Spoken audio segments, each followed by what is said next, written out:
Welcome to the Public Finance Podcast, where we explore the critical issues affecting public services across the UK. In this episode, we're going to be looking at the Autumn Statement in detail and what it means for the public sector at this very, very important time. I'm delighted that joining me to discuss this are two influencers in the sector.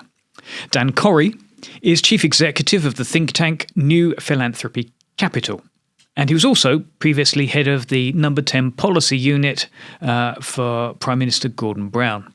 And also joining me here in the studio is Justin Galliford, Chief Executive of Norse Group, which is owned by Norfolk County Council. Welcome both, and thank you for joining me. Thank you. Thanks a lot, Chris. First, I think it's appropriate, Dan, perhaps to have a brief moment of reflection on the recent death of former Chancellor Alistair Darling, because it was a very big moment in which UK politics came together and was very thoughtful and respectful about the man and his achievements in what was a very big moment for the UK. What are your thoughts, Dan, on Alistair Darling and what happened at that time? Yeah, no, it is sad, Chris. And I mean, in many ways, given the way politics has gone over the last few years, Alistair sort of feels like he's came from a different era where, there's always politics, but Alistair was always a pretty straight guy, trying to do the right thing, keeping calm.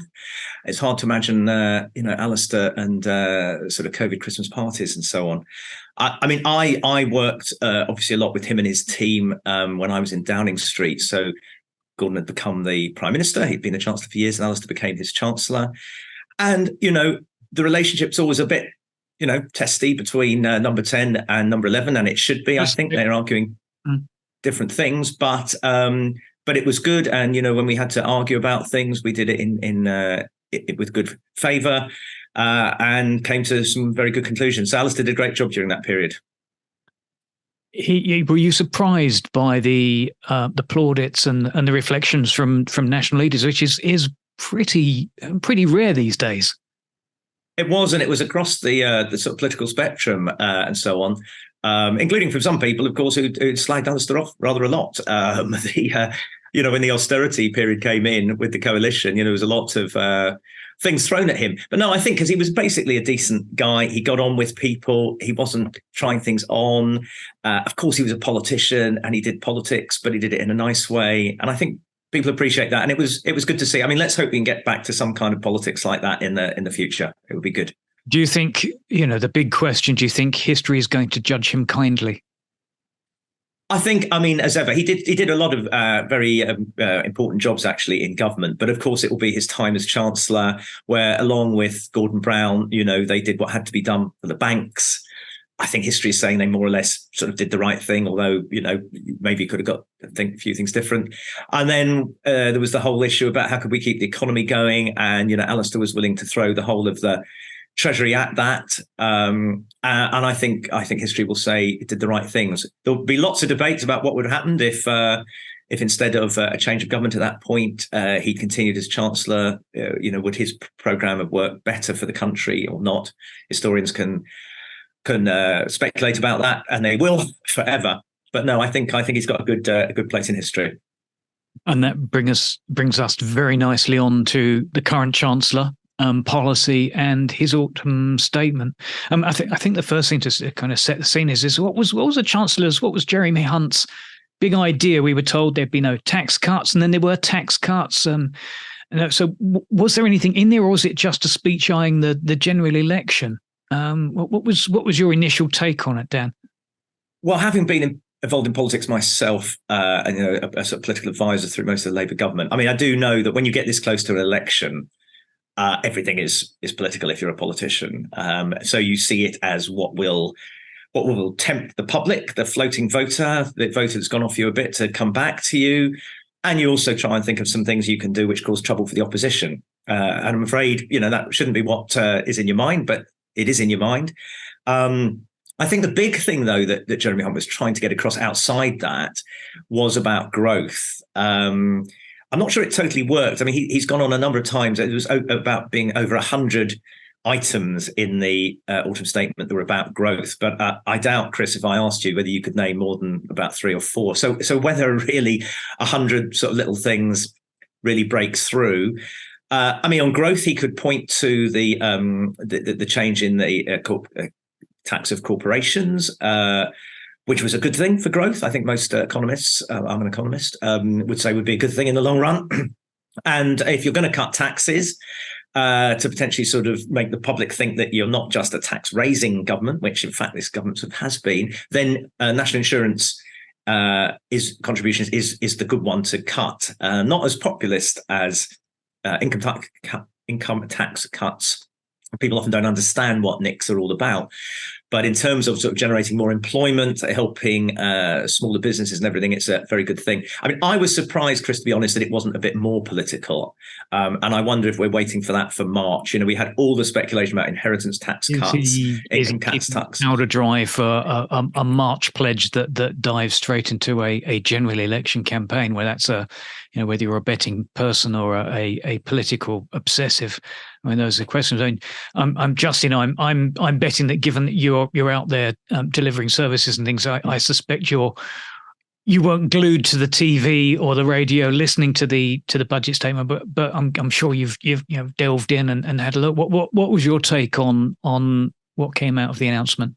Well, I think Dan gives a really interesting analysis. I think what I'd add to that from talking to people in the sector for local government, and certainly from the operations we run, is that on the one hand, we've seen quite a big increase in national living wage. And of course, that will have an impact on all other pay scales as well, including those specific to local authorities, which is good because we know people are struggling with living standards and cost of living.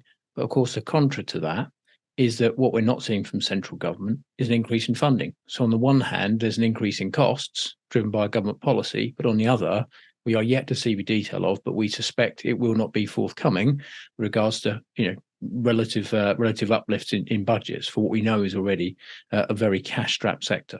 Yeah, this is the second part of this. Was there any good news in there, or was there anything that's actually was useful for the public sector? And Justin, I mean, was there anything in there that, like you say, the money's got to come from somewhere?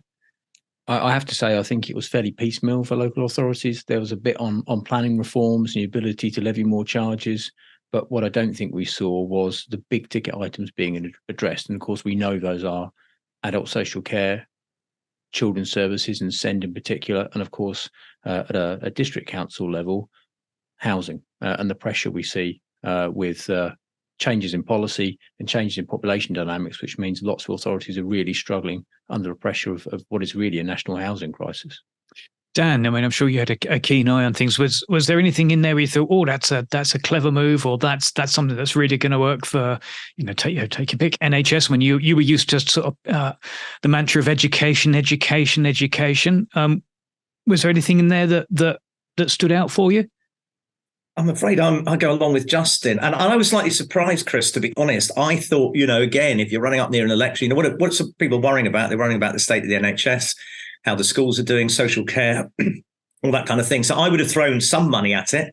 And you can throw money that sounds sort of big to the headline writers, but actually isn't very big in Treasury speak, and get yourself some good headlines. But that didn't happen. In fact, they didn't change the sort of future things they're saying about public spending towards the end of the spending period, sort of. And I think that's really worrying for the public sector, because the numbers already were pretty very, very tight. And if you assume that people will continue to fund the health service and probably education, then everybody else gets squeezed. And of course, since the last autumn statement, when they set those spending totals, inflation has been higher. So those cash amounts are going to buy even less. So I think that's a real worry. Now, most economists and sort of political scientists do not believe that whether it's a Conservative government that wins the election or a Labour government, that they're going to stick to those spending plans. They are just eye-wateringly tight. But I don't think a local authority can plan on the basis that it says it's going to be really tight, but it probably won't be that tight. What on earth do you do? So I think that was a real problem. I think the point that Justin made about the minimum wage is very true. I mean, the next cut will help a little bit, helps the private sector, helps the public sector. But that's an added cost. However, sensible a policy it is, which local government hasn't got the funding for. And if you add, what happened yesterday, Chris, in terms of new rules around migration and what that might well do to the social care and other workforces, I think you think a tricky time getting perhaps even worse. And there's another issue here in this, as a favourite factoid that I like to put out there, is that there was a bit of research that said between the last census and the one just recently, UK population has gone up by about 5 million, which is the equivalent of Wales. So at the same time, there's also this other driver that nobody wants to talk about, which is the actual demand, the sheer number of people out there that are going to need services now, whether that's social care or roads or schools or everything else. Now, you can't surely, or can you? Is it possible to keep, delivering more, more with less? That takes you back to what both the Chancellor Jeremy Hunt talked a lot about, and which his opposite number Rachel Reeves talks a lot about, which is, we get growth in this country going again? There was a big report on Monday from the Resolution Foundation looking at how the UK is doing, and in terms of growth, and particularly growth of productivity, which underpins wage growth and ultimately our sort of prosperity as a nation. It's not been looking good over the last 10, 12 years. So that's the way you solve the problem. Population growth doesn't necessarily cause, that issue. There's always been people saying, if the population grows, we've sort of had it. But more people, if they're productive, they'll be doing things that we need. They'll be paying their taxes and all the rest of it. So I don't think that's the problem. I think it's an issue a bit like people have always said about we Brits, that we would kind of like Scandinavian style kind of public services and so forth, but we'd like American style tax rates, and that doesn't add up, and it's never added up, and it's becoming very clear that it doesn't add up now. It's a big confession. So that was one of the key issues that was discussed when you were in the Treasury. But doesn't it also, the curiosity was things like business rates. There was, the small business multiplier has been frozen for another year. I know it's as ever, one of these things that's buried in the detail. But doesn't all this show? Justin, is this really an outdated, the current funding system, the way that we do things? Has this run out of time? Well, I think potentially it has. And, Dan made the point earlier regarding the autumn statement that there are 100 measures, and which of those kind of jumped out with you with regards to prompting economic growth. Of course, what they don't do is sit in a coherent strategy for growth. And I absolutely agree with what Dan said. It's not so much about population and population dynamics. It's about, are they economically active? And actually, is there a strong plan to help encourage them to be active and contribute back? And that is what we're lacking. And, it's been lacking through successive governments. And as Dan says, propped up by the fact that, without a shadow of a doubt, GDP has been very sluggish. And whilst we talk about our level of indebtedness in this country, and sometimes people compare it to other parts of Europe and the developed world and say, oh, it's not actually that low, you have to put it in a context of, unfortunately, very weak economic growth. And that is a concern. So, yes, I do think that there's a real need for significant review of policy about business and how we motivate businesses and encourage businesses. And some of that's about tax and relevant incentives. But more broadly, it has to sit in a coherent strategy of how we, post-Brexit, drive forward as a country and develop the skills and capabilities we have. Now, Dan, I wanted to bring you in on here because, you work with charities, finding new ways of delivering and working better. We've got basically, we're due to have a local government settlement that will be 1 year. This autumn statement sort of is 1 year, but it may be, only as far as May. Now, the organisations that you work with, they've got, they'll set up a project that's got some plans and some objectives that might be 5 years. Is any of this actually, this thing of a year settlement? You can't plan around that, surely, and there has to be a better way than doing this, doesn't there?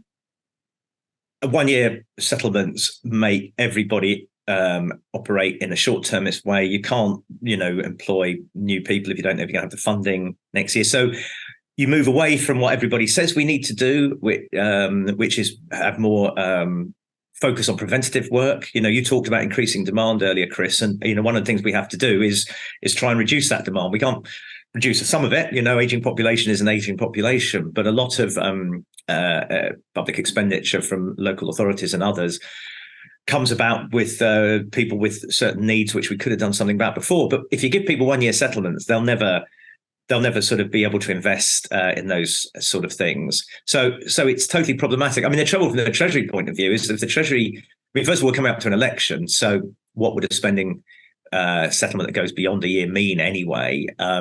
But secondly, when the Treasury is not really sure where the economy is going, where debt's going, and all the rest of it, it tends to sort of want to play its cards close to its chest. But I mean, we did get into the habit at one point of having, in general, at least indicative 3-year settlements, which might, they might change a bit, but at least you had something. And we seem to have come off that into very short term. I hope that, whoever is the next government gets back to some long-term settlements and plans and is guided a bit more by that than adhering completely to slightly made up fiscal rules, which then force you to do some slightly strange things. In the current government, fiscal rule says that the debt to GDP ratio should be coming down between the 4th and 5th year in the future, which is slightly ridiculous. So if you see the current trajectory in the autumn statement, the debt GDP ratio goes up until that 4th year and then it comes down, which is crazy. So you're focusing on how can we allow local authorities, public services to plan, do the right thing. You've got to give them more than 1 year's settlement. And also you don't give the 1-year settlement only a couple of months before the year begins. Yeah. I was going to say, it's just something else that's coming up. And also, the money tends to, might be a couple of months before it comes in, but also you've got to start delivering those services. And particularly if you're a charity, you've got to carry on meeting those needs. It does seem, the question I've got on this is does the central government actually understand the pressure that local services are under? Or is it, is it just simply seen in local areas? It's just a delivery arm? Is there a disconnect between the people thinking and the people doing at the coalface? Justin, what's your experience? Is there something you recognise? I think this has been a constant point of friction between central government and local authorities for quite some time. But I think in the here and now, only this morning, we see a statement from Michael Gove saying that they're committed to supporting local authorities, that in real terms there's an increase in terms of what we made available, and that DLUC has said revenue support will be increased in line with CPI, albeit we don't know which month because we've got 2 percentage point difference between October and November, right. And that makes a very big difference to a struggling authority. But then there's encouragement for local authorities to consider using reserves. Well, reserves are reserves. Once you've used them, they're not reserves anymore. So I have to say, to me, there's a certain amount of desperation in that, I think. And I think it what it does do is highlight the fact that there's not a profound understanding of the pressures local authorities are under. And of course, central government has a very big remit. But I think the mood music from local government is now so consistent about its concerns and worries, central government really does need to listen to support them. You're used to Dan, when you were in the Treasury, you'd have been used to having, various groups of council leaders coming in and saying, well, this is wrong and this is wrong and we haven't got enough money. Local government has never had enough money, but do you get it? Oh, there we are. Is it all too familiar, or is this a genuine concern? And does Whitehall get it? I think I often feel that local government has almost been its own worst enemy, not because it's done anything wrong, but because as the cuts came during the period of austerity, came, local government did manage. And I think that makes Whitehall think, God knows how they do it, but they do somehow manage and they don't get the political heat. What's I think changing at the minute is a lot of councils in financial problem. They're not just sort of Labour ones. There's a few that have just done completely stupid things and, there's an issue there, but there's a lot that are not. They're Conservative shires and all the rest of it. And I think that will be playing through. It will be playing through to backbench MPs who will be saying something's got to be done and so on. I do think in the end, one day we're going to get a government that doesn't just say they're going to devolve when they're in opposition and then doesn't, when it's in government, that centralises.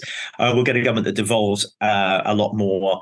There's a lot of interest in both parties, obviously, in sort of combined authorities, metropolitan mayors, all this kind of stuff, Sure. pushing it out to counties and so on. I hope that funding will follow. If you want to be a cynic, you can say that it allows central government to say it's not our fault that everything's going wrong in area X. It's all the fault of the mayor or something, even though the mayor's been given no money, has no ability to raise extra money, etc. But Whitehall is not usually dominated by what's going on in a local place unless the political pressure comes on. So, I mean, I think kind of business is that should those local leaders be, really, turning up en masse in Whitehall, and making a real nuisance of themselves? Does it actually have an impact? Does it have an effect? I think, I think it does. I mean, certainly, and it does matter a little bit if it's your own party. I mean, it's obviously when Labour was in government and I was working for them, if the sort of Labour LGA would turn up and argue their case, that would be listened to pretty hard. It didn't always mean they got what they wanted, but they certainly get a hearing. There were regular meetings and that kind of thing, and then there were regular meetings with the sort of LGA as a whole, not just a sort of party political bit of it. Sure. So for me, it's but it's also the backbenchers. I mean, they will be getting, their local constituency will be saying, what the hell's going on about social care and youth services and all the rest of it. I don't know how that's feeding in. I'm not quite sure whether most of those people who are getting that are the New Conservatives or the One Nation Conservatives or whatever. But hopefully they'll all be getting it and they'll be saying, we've got to do something. And we can't just let local government sort of starve. But at the moment, for the next year, I would be very surprised. I think if there's any spare money, it's going to go to tax cuts in some way. It's hard to see another way out for Rishi Sunak at the moment, or so his advisors think. So I wouldn't hold your breath for the next year. Okay, Justin, what's your thoughts? Well, I think it's really interesting, listen to a conversation because, of course, whilst without a doubt local authorities need more money, you also have to take that step back and look at other public services. And unfortunately, you have to acknowledge it's not as if other public services have lots of cash, whilst local authorities just don't have enough. Recently, I was listening to a presentation that General Lord Sir Richard Dannatt gave, and he was talking about a book he'd just written about changes in the army between the First World War and the Second World War and some lessons that were learned. But he went on to point out we kind of repeat some of the same mistakes. When you look at our spending in terms of our NATO commitment, it's low. It needs to be higher. And when you look at geopolitics at the moment, it really does need to be higher. So that's a consideration in terms of national defence.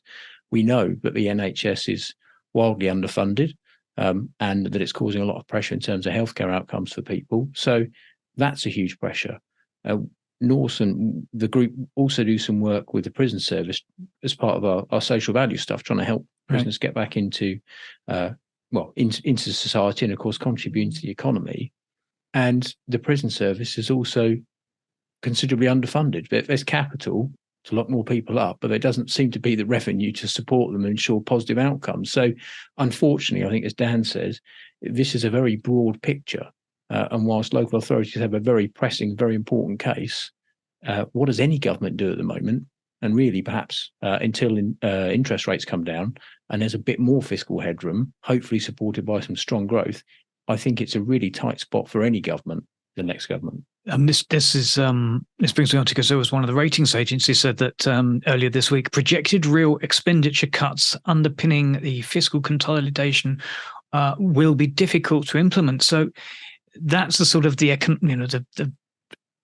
economic jargon, as it were. But ultimately, this comes down to, say, for example, in the prison system, that's the rehabilitation programs and that sort of thing.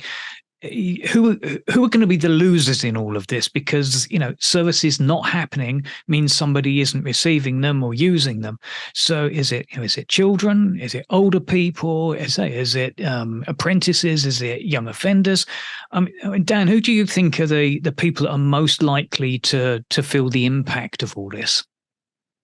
That's a good question, Chris. I think it's going to be quite widespread. I mean, clearly in the autumn statement, despite a lot of briefing, in the end, the triple lock for pensions was kept.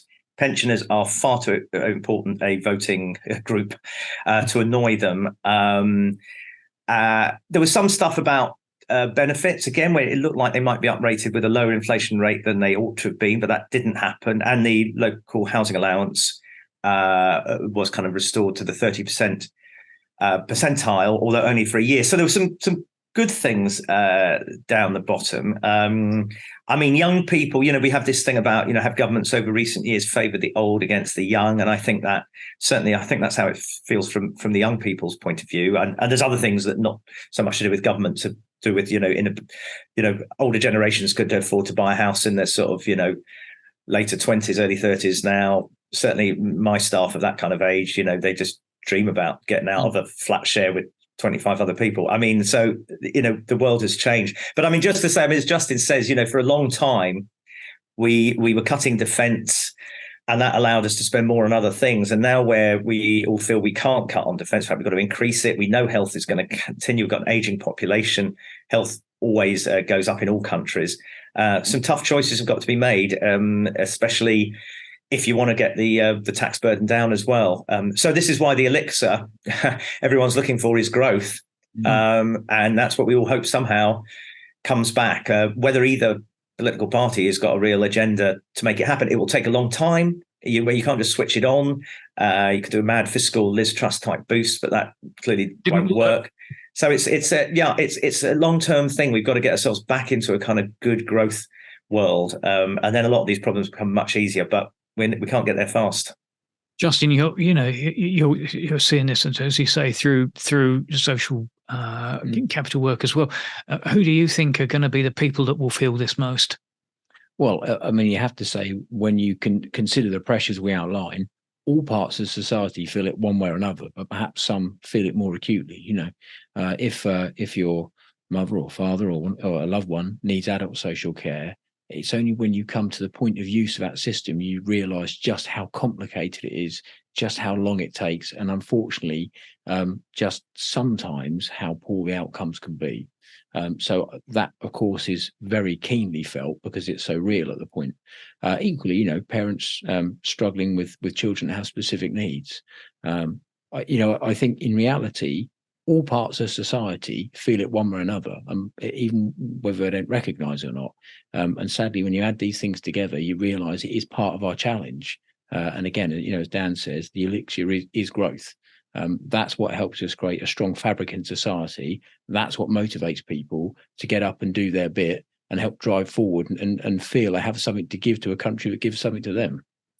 So growth is one of the things that definitely needed to be focused on, and obviously you only had to look across the front pages, and there wasn't much in there on that hit home on that. But so if we're looking at trying to improve public services and all of that, I mean, what should have been announced by the chancellor that would have helped to get things moving? I mean, Dan, there was one of the things around public services being, in some areas it helps boost economies and this sort of thing. Employees pay into the local community. It was also one of the things that balanced out the economy to kind of cover the peaks and troughs of private sector recession. I mean, if you'd have been putting the advice document in front of the chancellor, what would have been in it? Well, put aside, had I been a political advisor, I'd say, do whatever, maximises your vote. Not a good thing to do, but that's what they tend to do. I think it's this, we've talked a bit about earlier, it's giving a bit of certainty for the sort of medium term about what the funding is going to be like, and also what the changes are. I mean, even, some businesses, even when they liked some of the changes, said, can we stop having changes every sort of 6 months? A new change in a tax or a new change in a regulation. We just, once we know the rules, we can play by them. And similarly for public services, when we know kind of what money we've got and we've got it for some time, we can start to plan and do things and all the rest of it. If we never know, we all behave in a short-term way, which in the end doesn't help improve public services or get us economic growth. So essentially stability. Stability, it's boring, but stability, yeah. Okay, Justin, your thoughts? Yeah, I'd agree. Sadly, it's the boring stuff, which is really important. I think multi-year settlements, or announcement that there will be multi-year settlements, or as Dan said, this kind of medium-term view at least brought back, very, very important, because it helps give that stability. Equally, I think the government could have done more to incentivise green energy, because I think any economic strategy moving forward is going to be dependent on energy, as all economic strategies are. We know we have a challenge in this country, so why not tackle it head on, do the right thing in part of our net zero commitment, but also help create stability in terms of part of our cost base to drive the economy. Right. So a lot of thoughts there. So, I mean, one final question here is: we have to look sort of beyond an election next year. I mean, Dan, are you sort of optimistic? We're a country that's been around for about 1,000 years. Do you reckon we can sort of at least struggle on for another 3 to 5 years? Do you think? We will always struggle on that. We still are, despite everything else. We're a pretty prosperous sort of Western nation, and so we sometimes forget that. And a nation like ours shouldn't have so many people at food banks and all the rest of it. It's just slightly ridiculous. I mean, on an optimistic note, and actually the Chancellor Jeremy Hunt said this earlier in the week. If you look out 20, 30 years instead of the next 3 or 4. We are strong in quite a lot of sectors that look like they're going to be growth ones: technology, digital, cultural, financial, all those kind of things. So you can, if you want to be optimistic, you can say our relative advantage is probably in some of those sectors that are probably going to grow over the next decades. That's good news, although we're perfectly capable of not exploiting that relative advantage. But there's a bit of optimism for you, Chris. And like a true economist, you've managed to snatch some gloom from the middle of the optimism there. And I think that's sort of a note of positivity on which to finish with this episode. And I think that just leaves me to thank our guests for joining me today, Dan Corry and Justin Galliford. Thank you very much for joining me both. Thank you. Thank you. Thank you. And those listening at home, thank you for joining us, and look forward to you tuning in again. Thank you.